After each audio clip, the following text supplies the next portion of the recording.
sjans, spør alle hva jeg gjør da. Jeg hitter kløben som om hver dag var en lørdag.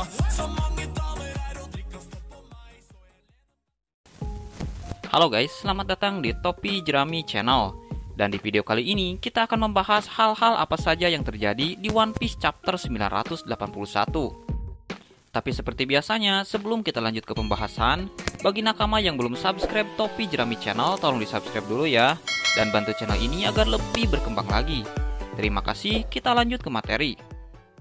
Setelah lagi One Piece minggu kemarin libur dan meninggalkan cerita tentang pertempuran singkat antara Appo versus Luffy dan Zoro yang tentu saja banyak sekali mengundang kontroversi di dunia pecinta One Piece Indonesia.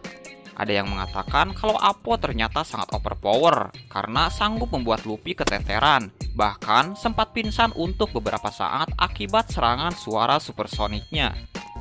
Bahkan Zoro yang sampai tertebas di dada dengan serangan yang bahkan tidak bisa dia lihat. Tapi apa benar Appo sekuat itu? Karena ternyata di akhir chapter 980 kemarin, Luffy tersadar setelah beberapa saat dari pingsannya dan masih terlihat segar bugar seolah tidak terjadi apa-apa. Lalu, apakah serangan Appo juga tidak terlalu kuat atau memang Luffy yang levelnya memang di atas Appo?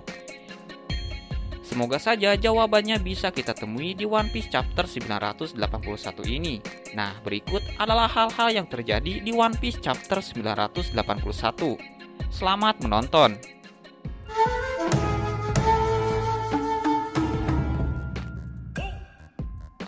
One Piece chapter 981, judul Pertempuran. Dan melanjutkan akhir panel di chapter 980 yang lalu, Kid yang kesal karena telah dikhianati oleh Appo langsung melancarkan serangan dahsyatnya yang diberi nama serangan batu penghancur sandungan. Dan serangan tersebut langsung diterima mentah-mentah oleh Appo yang tidak tahu akan adanya serangan dari belakang. Dan tentu saja serangan tersebut membuatnya cukup terluka. Dan tak ayal, orang-orang yang ada di sana pun cukup kaget dengan kedatangan satu lagi anggota generasi terburuk yang seharusnya berada di penjara tambang udon. Bahkan Queen pun cukup dibuat kaget dengan kenyataan bahwa Kid berada di Onigashima, bukan di penjara udon seperti yang telah diinformasikan oleh Babanuki si kepala sipir di sana. Karena seperti yang kita ketahui kalau Babanuki sekarang sudah berada dalam pengaruh dango milik Otama. Dan seperti Speed, sekarang mungkin dia sudah dijinakan oleh si kecil manis Otama.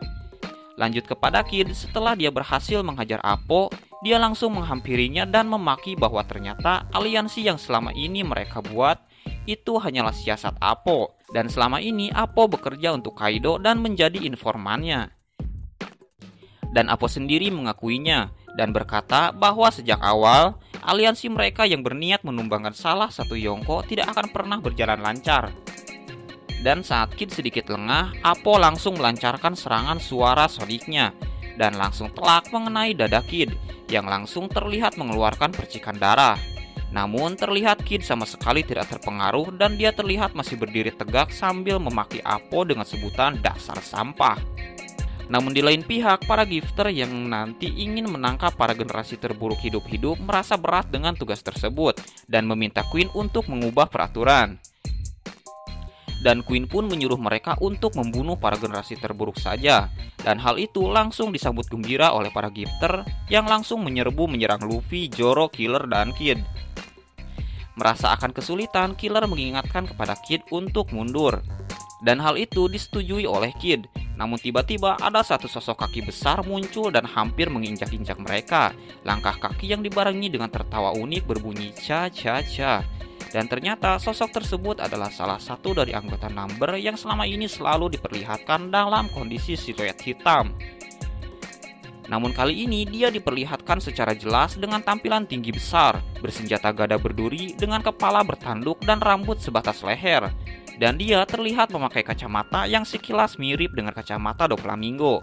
Dan di sini dia diperkenalkan dengan nama Hacha. Dia terlihat menyerang membabi buta tidak peduli kawan ataupun lawan. Karena terlihat para anggota bajak laut Beast pun diserang dan ikut cemas akan kedatangannya. Dan Kid sendiri pun dibuat kaget dengan kedatangannya dan berkata, apa orang ini raksasa? Besar sekali. Namun belum hilang kagetnya, Kid tiba-tiba diserang oleh sekelompok Gifter. Namun tiba-tiba Luffy mendahului dan menghajar para pembopong Kid sambil berkata seolah tak berdosa. "Cepat mundur rambut landak, sudah kuduga pasti kau akan mengacau. Dasar rambut landak." Aduh, gak nyadar nih si Kapten Baka kalau yang membuat onar itu dia sendiri. Namun dari kejauhan terlihat kalau Apo masih melancarkan serangan suara ultrasoniknya yang membuat telinga Luffy, Zoro, Kid, dan Killer terasa sakit luar biasa. Ini Apo emang OP banget ya kali ya. Dan menurut Killer, serangan Apo cuma bisa menjangkau sejauh pendengaran. Jadi kalau masih terdengar maka lawan tidak akan bisa menghindar. Jadi satu-satunya cara untuk melawan Apo adalah Busosoku atau ketahanan tubuh. Seperti Douglas Bullet yang sama sekali tidak terpengaruh dengan serangan suara Apo. Jadi sepertinya Gear 4 Luffy bakal menang telak kalau melawan Apo ya. Dan dari kejauhan terlihat Wu Isu, salah satu dari anggota Tobiropo, melihat keributan tersebut dan mengenali mereka berempat adalah tahanan Udon. Namun terlihat dia tidak begitu tertarik mengurusi mereka dan lebih memilih mengumpulkan dan mencari informasi tentang Yamato. Iya jelas lah lebih memilih cari Yamato, orang hadiahnya menjadi All-Star. Dan dia terngiang akan omongan Queen yang hendak membunuh salah satu Tobiropo. Namun dia berkata bahwa dia juga memiliki niat yang sama. Dan di tempat lain jauh dari keributan yang ditimbulkan oleh Luffy dan Kid, terlihat siluet Big Mom dalam sebuah ruangan. Ia terlihat bahagia karena akhirnya anak-anaknya yang berada di kapal bisa ia hubungi. Dan sebentar lagi akan sampai di Onigashima. Namun di samping itu ia juga merasa aneh karena belum ada tanda-tanda kapal yang berlabuh di pelabuhan. Dan sementara itu di tepi timur Onigashima, Kinemon yang memimpin pasukan tidak membawa seluruh pasukannya ke gerbang belakang. Melainkan di separuh jalur gunung mereka akan memisahkan diri menjadi dua kelompok. Separuh akan menyusup masuk ke istana melewati gunung tengkorak, dan di sana mereka akan menyamar menjadi musuh dan menunggu mulainya perang. Namun ternyata tempat tersebut sudah tidak sama lagi seperti yang digambar di peta mereka. Karena ternyata sudah ada tempat baru di sana berupa danau yang penuh dengan bunga wisteria yang sedang mekar. Dan dengan jembatan yang membentang. Dan itu adalah jembatan menuju rumah bordil, yang tentu saja menjadi daya magnet yang luar biasa kuat bagi si mata keranjang kita, yaitu Sanji, yang langsung hilang fokus sehilang-hilangnya, yang tanpa melangkah pun tubuhnya langsung melayang sendiri menuju rumah bordil tersebut. Dan menurut informasi, rumah bordil tersebut adalah tempat tinggal Black Maria, salah satu anggota Tobiropo. Dan sepertinya akan sangat mustahil membawa 2000 pasukan melewati tempat tersebut tanpa ketahuan. Namun tak lama kemudian Sanji yang dari tadi sudah masuk duluan terlihat keluar dari rumah bordil tersebut dengan wajah muram dan kecewa karena gagal menemukan satupun wanita penghibur di sana. Dan hal itu dikarenakan bahwa rumah bordil tersebut telah mendapatkan informasi tentang kekacauan di Onigashima dan langsung nyaris dikosongkan. Dan tentu saja itu adalah kesempatan yang sangat bagus untuk melewatinya. Dan dengan komando Kinemon mereka langsung bergerak maju. Namun tiba-tiba muncul satu siluet wanita tua membuka jendela kamar, yang secara kebetulan dilewati oleh komandan chopper kita yang sedang menaiki tank. Dan tentu saja wanita tua tersebut langsung bertatap muka dengan si imut chopper yang langsung seketika membuat chopper hampir mati berdiri dibuatnya. Karena wanita tua tersebut tak lain adalah Big Mom. Wow, apa yang akan terjadi nantinya ya?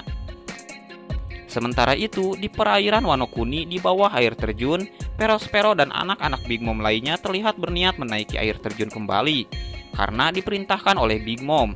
Di sana, Perospero terlihat sangat kesal dengan perlakuan King yang menjatuhkan mereka dari air terjun.